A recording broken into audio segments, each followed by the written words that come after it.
दोस्तों, आज की ये खबर आपको धक्का पहुंचा सकती है और घर खरीदने की प्लानिंग कर रहे एक मिडिल क्लास आदमी को निराश कर सकती है, क्योंकि आज हम जो सच आपके सामने लेकर आए हैं वो वाकई परेशान करने वाला है। भारत की अर्बन मिडिल क्लास आज एक ऐसे हाउसिंग क्राइसिस का सामना कर रही है जो अब सिर्फ रिपोर्ट्स या फिर नंबर्स तक सीमित नहीं रहा, बल्कि ग्राउंड रियलिटी बन चुका है। ताजा डेटा के मुताबिक मुंबई में एक एवरेज घर की कीमत अब एक व्यक्ति की एनुअल इनकम से करीब 34 गुना हो चुकी है। आसान शब्दों में समझें तो अगर कोई इंसान अपनी पूरी सैलरी बिना कुछ खर्च किए भी बचा ले, तब भी उसे घर खरीदने में 34 साल लगेंगे। दोस्तों, इस स्थिति न्यूयॉर्क, लंदन और यहाँ तक कि न्यूयॉर्क जैसे ग्लोबल शहरों से भी कहीं ज्यादा अलार्मिंग।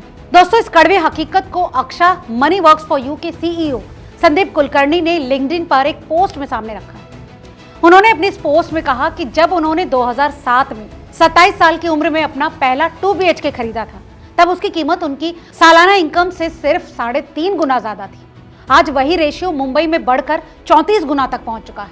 दोस्तों, इस पोस्ट के मुताबिक दुनिया भर में हाउस प्राइस टू इनकम यानी HPI रेशियो को हाउसिंग अफोर्डेबिलिटी का स्टैंडर्ड इंडिकेटर माना जाता है। आमतौर पर 3 से 6 गुना का HPI एक हेल्दी मार्केट दिखाता है, जबकि 10 गुना से ऊपर का लेवल डीप अफोर्डेबिलिटी संकट का संकेत है। इस बेंचमार्क पर देखें तो भारत के बड़े शहर, खासकर मुंबई, इस सिस्टम को पूरी तरह से तोड़ चुका है। कुलकर्णी की माने तो मौजूदा HPI रेशियो इस तरह है: मुंबई 34 गुना, बेंगलुरु सैलरी का 22 गुना, दिल्ली NCR 20 गुना और पुणे 18 गुना। अगर ग्लोबल कंपैरिजन करें तो हांगकांग 21 गुना, लंदन 13 गुना, सिंगापुर 11 गुना और न्यूयॉर्क महज 9 गुना पर है। दोस्तों, इस कंपैरिजन से साफ है कि इनकम के मुकाबले मुंबई में घर खरीदना न्यूयॉर्क से भी लगभग 4 गुना ज्यादा मुश्किल हो चुका है। कुलकर्णी के शब्दों में कहें तो when Mumbai is nearly 4x more expensive relative to income than New York, something has to give. The middle class is being priced out of their own cities. इस अफोर्डेबिलिटी क्राइसिस का असर ग्राउंड लेवल पर भी साफ दिख रहा है। दोस्तों, यही वजह है कि आज यंग प्रोफेशनल्स को मजबूरी में या तो सैटेलाइट टाउन्स की ओर शिफ्ट होना पड़ रहा है या फिर रोजाना लंबे और थका देने वाले सफर को झेल रहे हैं। कई लोग तो इसी बीच परमानेंट घर खरीदने के बजाय किराए पर रहना ही ज्यादा पसंद कर रहे हैं, जबकि बड़ी संख्या में लोग होम ओनरशिप के सपने को पोस्टपोन या फिर पूरी तरह से खत्म कर चुके हैं। अपना घर, जो मिडिल क्लास का कभी छोटा सा सपना हुआ करता था, अब कई लोगों के लिए कभी ना सच होने वाली हकीकत बन गया है। दोस्तों, इस पोस्ट की माने तो इसके पीछे कई स्ट्रक्चरल कारण हैं। रियल एस्टेट में speculative pricing, slow wage growth, central areas में लिमिटेड हाउसिंग सप्लाई और अल्ट्रा हाई स्टैंप ड्यूटीज ने मिलकर इस समस्या को और गंभीर कर दिया।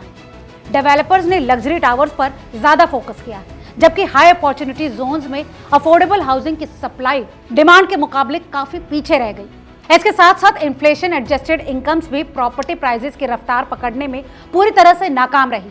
इसका नतीजा ये हुआ कि हाउसिंग मार्केट आज पूरी तरह से या तो इन्वेस्टर्स, NRIs और हाई नेटवर्थ इंडिविजुअल्स के पक्ष में झुक चुका है, जबकि अर्बन मिडिल क्लास को सीमित विकल्पों के साथ गुजारा करना पड़ रहा है। दोस्तों, हालात यहाँ तक बिगड़ चुके हैं कि अब कुछ फाइनेंशियल एडवाइजर्स क्लाइंट्स को घर खरीदने से बचने की सलाह दे रहे हैं। मुंबई जैसे बड़े शहरों में रेंटल इनकम सिर्फ 2 से 3% के आसपास है। ऐसे में कई लोग मानते हैं कि प्रॉपर्टी में पैसा फंसाने के बजाय कहीं और इन्वेस्ट करना और खुद किराए पर रहना ज्यादा फायदे का सौदा है। दोस्तों, रिपोर्ट्स की माने तो ये इम्बैलेंस लॉन्ग टर्म में शहरों के लिए सीरियस रिस्क पैदा करता है। दरअसल जिन शहरों में घर वर्किंग प्रोफेशनल्स की पहुंच से बाहर हो जाते हैं, वहां प्रोडक्टिविटी, सोशल बैलेंस और इकोनॉमिक डायनेमिज्म पर सीधा असर पड़ता है।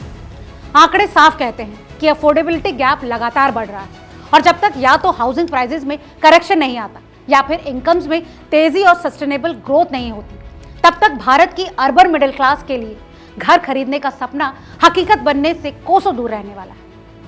दोस्तों, इस बारे में आपकी क्या राय है? क्या आप इस रिपोर्ट से सहमत हैं? हमें कमेंट करके जरूर बताएं। और हाँ, वीडियो अगर काम का लगा हो तो इसे लाइक और चैनल को सब्सक्राइब करना ना भूलें।